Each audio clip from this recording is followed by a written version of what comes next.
Bardoli कड़ूद state highway पर आवेल महत्वनी धामरूड रेलवे फाटक नंबर 27 पर मरामतनी कामगीरीना पगले लेवायेलो बंधनो निर्णय हाल स्थगित करवामां आव्यो। धोरण 10 અને 12ની બોર્ડની પરીક્ષાઓ શરૂ થતા વિદ્યાર્થીઓને અવરજવરમાં મુશ્કેલી ન પડે તે હેતુથી રેલવે વિભાગે આ નિર્ણય ફેરવ્યો છે। અગાઉ 28 ફેબ્રુઆરી સુધી ફાટક બંધ રાખવાની જાહેરાતથી વાહન ચાલકો અને પરીક્ષાર્થીઓમાં ભારે ચિંતા પ્રસરી હતી, પરંતુ વિવાદ વધતા અને વિદ્યાર્થીઓના હિતને ધ્યાનમાં રાખી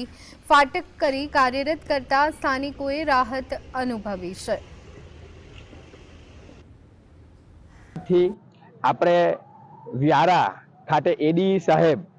મનોજજી ને રજૂઆત કરી તાત્કાલિક ધોરણે ફાટકને ખુલ્લું કરવા માટે